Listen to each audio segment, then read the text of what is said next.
இந்த கோவலனுக்கும் கண்ணகிக்கும் கல்யாணம் பண்ணுறப்போ கோவலனுக்கு 16 வயசு. 16 வயசுனா என்ன? 11th படிக்கிற வயசு. 12 வயசு பொண்ணுக்கு. கண்ணகிக்கு 12 வயசு. சரியா? பேராசிரியர் கு. ஞானசம்பந்தன் என்ன சொல்கிறாரு, ஒரு மேடை பேச்சில் நான் ஒரு வீடியோ பார்த்தப்போ சொன்னார், கோவலனும் கண்ணகியும் சேர்ந்து வாழ்ந்தது 8 வருஷம். 8 வருஷம் சேர்ந்து வாழ்ந்திருக்காங்க அப்படின்றாரு. அவர் அந்த 8 வருஷத்தை எப்படி கண்டுபிடிச்சாருன்னு தெரில. அதாவது ஒரு பேராசிரியர் அவர் சொன்னால் கரெக்டாக தான் இருக்கும் அப்படின்னு ஒரு நம்பிக்கை. நான் அந்த 8 வருஷம் உண்மைதானு பார்த்தேன்னு வச்சுக்கோங்க, எனக்கு 10 வருஷம் கூட செலவாயிடும். அவ்வளோ ஈஸி இல்லை, ரொம்ப கஷ்டம். அதாவது படிக்கிற டைம்லலாம் சும்மா உட்காந்து கதை புக்கும் ஃப்ரெண்ட்ஸ் கூடயும் பேசிக்கிட்டு இருந்தேன்.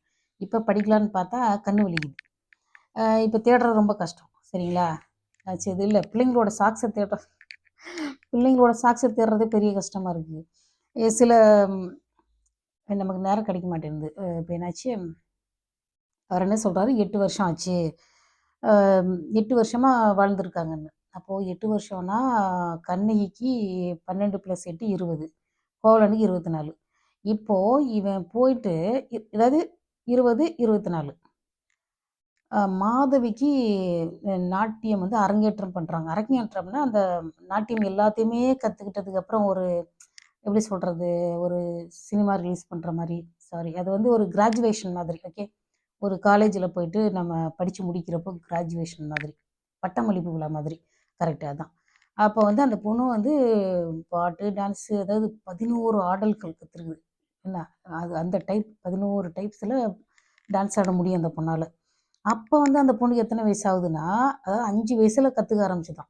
5 வயசு பிள்ளையிலேருந்து 12 வயசு வரைக்கும். அதாவது இது ஃபுல் டைம் வேலையாகவே படிச்சிருக்காங்க. இப்போது நம்ம தானே ஃபிசிக்ஸ், கெமிஸ்ட்ரி, ஜுவாலஜி எல்லாம் படித்து ரொம்ப கஷ்டப்படுறோம்.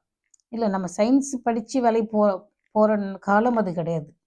அப்போ வந்து என்ன படிச்சிருப்பான்னா, எழுத படிக்க தெரியும், கணக்கு, இந்த வட்டி கணக்கு இதெல்லாம் தெரிஞ்சிருக்கும். இப்போது மாதவியை பற்றி சொல்கிறேன். இப்போ எங்கள் அம்மாய்க்கெல்லாம் எழுத படிக்க தெரியாது. ஆனால் வந்து வட்டி கணக்கு, எல்லா பெருக்கல் எல்லாம் அவ்வளோ நல்லா தெரியும். இப்போ நான் வந்து பேப்பரில் எடுத்து எழுதிக்கிட்டு இருக்கேன்னு வச்சுக்கோங்க, அதுக்குள்ளே எங்கள் அம்மாயி வந்து இந்த அபாக்கஸ் கற்றுக்கிட்டவங்க மாதிரி கணக்கு சொல்லுங்கன்னா பார்த்துக்கோங்க. இப்போ ஏன்னா அவங்களுக்கு தேவைப்பட்டதை மட்டும் கற்றுக்கிட்டு இருக்காங்க. இப்போ நம்ம இப்போ படிக்கிற படிப்பு எப்படி இருக்குன்னா, தேவைப்பட வாய்ப்பு இருக்குது. இப்போ எனக்கு தெரியல, நானும் மேத்தமெட்டிக்ஸ் குரூப் தான் எடுத்தேன். x² + y² ஏன் படிக்கிறோன்னே தெரியல. இப்போ ஏன் படிக்கிறோன்னு தெரிலன்னு பிள்ளைங்கள்ட்ட சொல்ல முடியாது, மனசுக்குள்ளேயே சொல்லிக்க வேண்டியதான். அதாவது ஸ்கூலில் போய் உட்காந்தே இப்படி இருந்தோம்னு வச்சுக்கோங்க, அட்டெண்டன்ஸ் கிடைக்குன்ற மாதிரி. அந்த பாடத்தை படித்தோன்னா மார்க் கிடைக்கும், அவ்வளோதான்.